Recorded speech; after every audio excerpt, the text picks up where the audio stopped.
Bali komeza umushanga tukunze umushigose Mungu akubariki. nagize neza kugitabira kuruzerekeza umwana wacu. Unafanya vizuri kuja kumsindikiza mtoto wetu. Turashimira Imana ise umwami wacu Yesu Kristo. Tunamshukuru Mungu yakunze ko tubana na Alex ambaye alitaka tuweze kukaa na Alex. ngira mutabwiranyije n'imatihenze tumaze hafi y'imyaka irenga 5 Ni kama miaka 5 hivi. ari umukristo tubana Akiwa mshirika wetu kwa pamoja. yaje ari umwana mutoya Alikuja akiwa mtoto mdogo. turamurera Tukamlea. turakorana bamwe Wengine wakafanya abashumba n'abandi bavandimwe n'ababyeyi bari hano mubabona mu twese turabana wadogo wachungaji kugeza igihe yabaye umuririmbyi muri korali ya Adonai mpaka siku alikuwa mwimbaji katika kwaya ya Adonai. yari umuntu udasanzwe, alikuwa ni mtu ambaye sio kawaida kandi sinkabije cyane na si tunaweka chumvi sana ukaza cyane ntibiza binorohera kuweka chumvi sana haikuwa rahisi kwangu. yari umuntu udasanzwe, alikuwa mtu ambaye sio kawaida, yaraje ari umukristo yirubura, alikuwa Mkristo akajiunga. Twamubatije ku itariki 28 z'ukwa gatatu tuweza kumaliza ku tarehe 28 mwezi wa 3 mwaka wa 2024 ndio twambatije, ndio tuweza kumbatiza.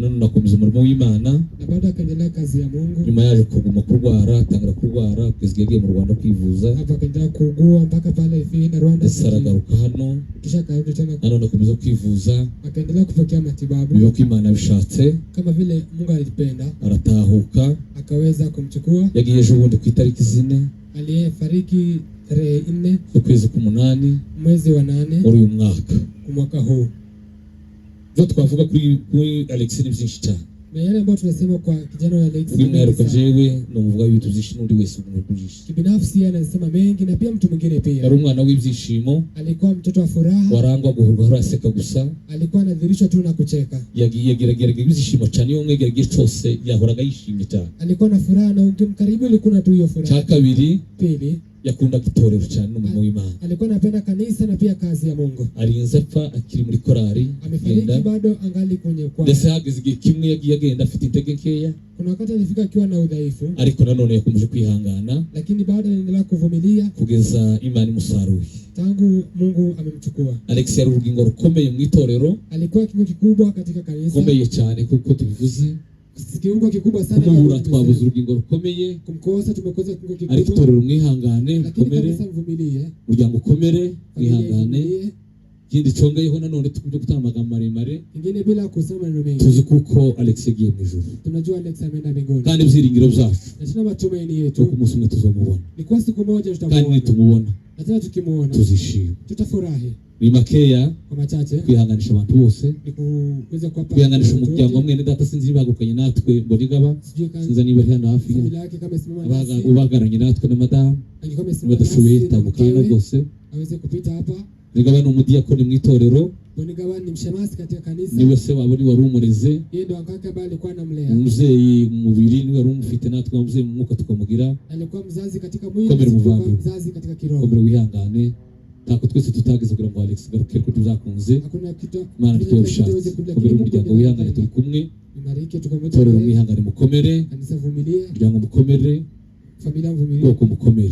taifa vumilie. Tangaza umwana yaratangaje cyane, mtoto alikuwa jamu sana, uvuga ngo yari umwana wakiranukaga habe n'imisanzu y'iwacu ruguru atekereza kuza gutanga, yeye alikuwa mwenye haki hata kutoa mchango, nubwo yaragaze kure yayitangaga kandi arembye, hata kama alikuwa na ukubwa, hari abagabo bakuru n'abagore bakuru batazi ko binahaba, bahali kuna watu wakubwa hawajui, ariko yari twaramutegereje mu byinshi. yeye alikuwa shujaa na tukana mwisho, Imana yamukunzira mujana, lakini Mungu amempenda akamchukua. Muri makeya kwa machache, mwana wacu Alex, mtoto wetu Alex, tugusezeyeho, tunakuaga hano umubiri none tugusezeyeho, ariko ibyiringiro byacu, lakini matumaini yetu tuzokubona wa musi gitondo cy'abana b'Imana, tutakuona siku ya asubuhi ya uzima.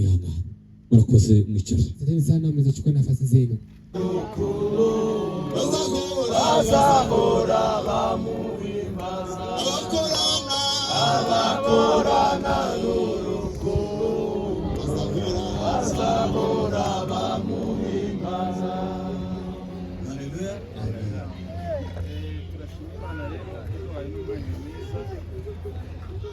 kugira ngo tubashe kugera kuri uyu mwanya nanone, ntabwo tuza gutinda kubera ko gahunda zindi zose twasubiza hano.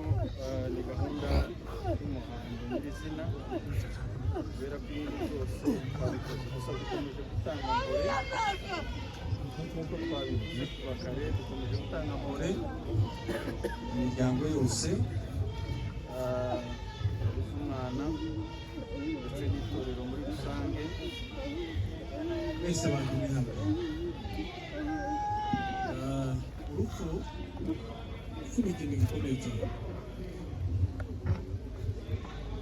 ubwira ko tuba turumenyera igihe cyose rubaye abantu baza bikana, ariko kandi ni urwibutso rwibutsa abasigaye yuko ntawe ugomba kwira ngo yumve ko ntacyo agomba gukora. Ni uko turi mu isi kugira ngo tubashe kugira icyo dukora, kandi ibyo dukora nibyo bizaduhesha kuba mu ijuru. Rero Ndabarishye yaruhutse kandi yarangije imirimo yiwe, umubiri wasubiye mu butaka aho wavuye, umwuka aribwo bugingo bwasubiye bugavuye.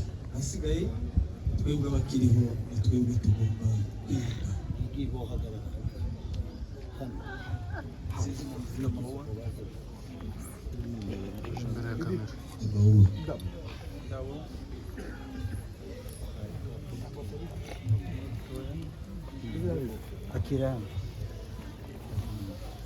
Bibiliya zitubwira ngo igitabo cya Yobu azavuga ngo ndakiri mu isi ndabasa nk'ufashe mu ntambara, kandi mu minsi yiwe igiye kurira ibihembo. Bivuga iki rero? Igihe cyose turi hano mu isi tuba dufashe igihe cya mwene data cyarangiye, ubu ni twebwe rero tugisigaye.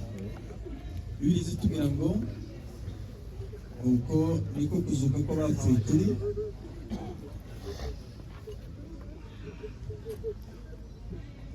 umubiri ubibwa ari uwo kubora, ukazurwa ari uwo kutabora.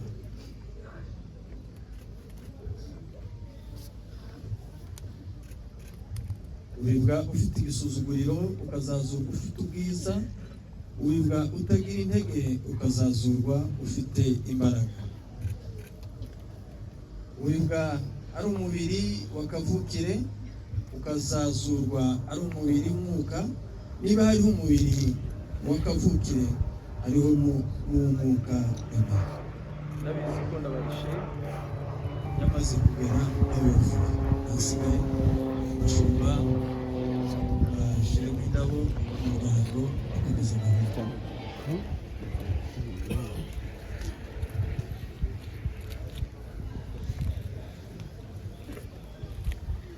Abantu bakomeze baririmbe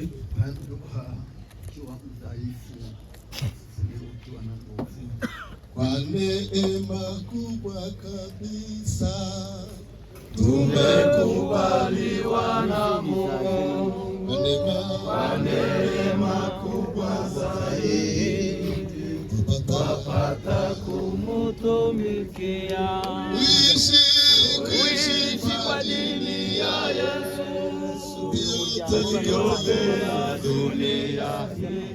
Tangaza na kuitangaza ni faida kwetu kabisa. Tangaza na kuitangaza ni faida kwetu kabisa. Wakristo watapoingia mbinguni kumsifu Mwokozi, na mimi nataka kufika kuimba pamoja na wao. Tutamshukuru Mwokozi aliyetununua kwa damu, waliohudumu kwa pendo watamuhimidi milele. Dukomeza gahunda rero, turaza gusenga nyuma turangije. Reka nsabe umuryango umuntu utuyoborera uburyo bwo gushyiraho indabo ndetse na bya byuma byo gushyira hamwe, hanyuma duhita dukomeza kugira ngo tudatwara umwanya muremure. Umuryango umwe w'abatarabigeraho kwa neema kubwa kabisa tumekubaliwa na Mungu,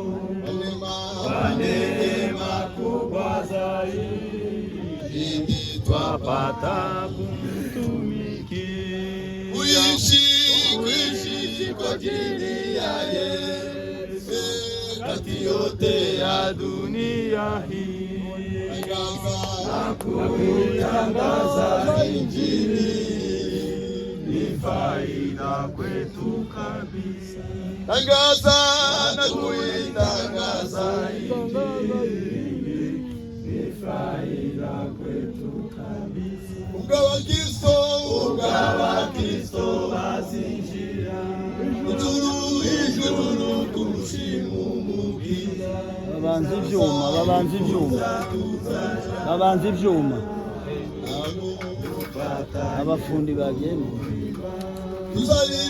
tuzarindira umukiza ubwo yatuza amaraso abakorana kandagiraho bazahora abakorana urukundo bazahora muwe mubiretse gutyo birakunda barabikora abafundi barabikora nyuma mubirandike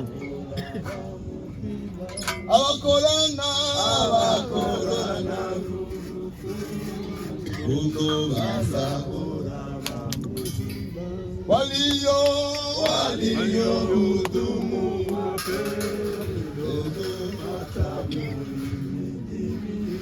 cyane reka dusome umuyobozi wa gahunda tuyobore mu mishinga hanyuma turaza kumva bose usanga bose n'abatunzi. Arakoze Bishop arimo umugisha tuze kwarusobanura. Reka dusabe ururabo rw'umusaraba batambuka b'abashumba tuyobowe na Bishop wari umushunze abandi bashumba abapadiri bavera basaba ururabo rw'umusaraba.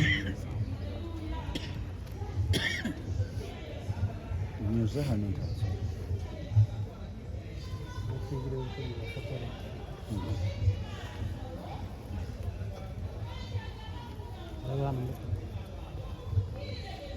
ababyeyi biwe ntibakurikira muze n'ururabo rw'umutima ufite ururabo rw'umutima wowe niwe nguwo barigabana barigabana umuvunyi aturuka bimeze gutya madamu we rero muri bo ari hano hafi niyihute maze musange hano araje hanyuma na nyirasenge batambuke nyura hano famiye kurira yose batambuke abari hafi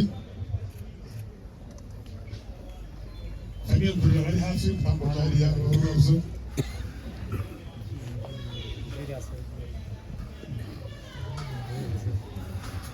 famiye kurira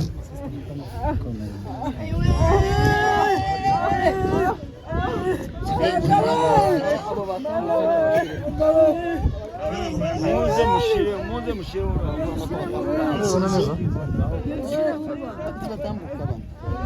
Murakoze hanyuma famiye Gasita batambuke apotre Bishop famiye Gasita batambuke hariya famiye Gasita batanga ururabo famiye Gasita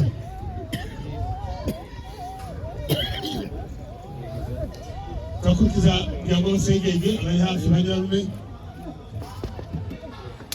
Murakoze kwihangana twese ba nyirarume bari hafi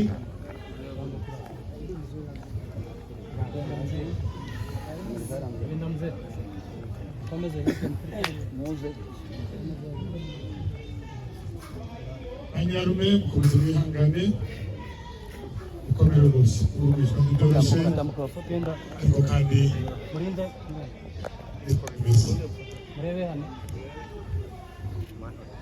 Murakoze cyane. Hari ururabyo rw'abashumba ba Assemblée bari hafi ururabo rw'abashumba ba Assemblée batambuke barubaye rwose tuvuga mu mwihangane kuba hafi kugira urugingo ruri muri mwe kandi kandi mwarakoze imana ibahugisha. Korali Adonai abari hafi tambukariya Adonai tambukariya abari hafi, turabashimira mu by'ukuri mwabaye intwari, mwerekanye urukundo rwinshi rurenze kuri Alexi, ni urugingo rumwe muri mwe mukomere kandi mwihangane. Nubwo bitoroshye, nubwo bigoye, ariko kandi mukomere mwihangane. Dusabe Siberika, abayobozi ba Siberika, Kasarani n'abandi bari aha, John Mavugo, abandi bahari batambuka.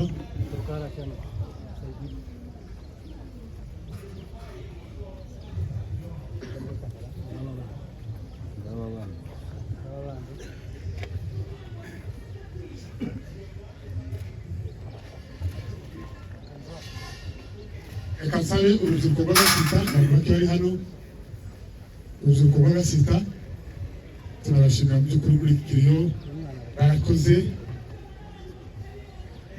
Fata indeba abaganga mwamikazi natambuke, fashe umwana nawe ndabona bahageze, mwari bamugisha asigaye umwe hano. Banyina bari hano bari he? Abandi ko banyina babo ndabona batari hafi. Tambuke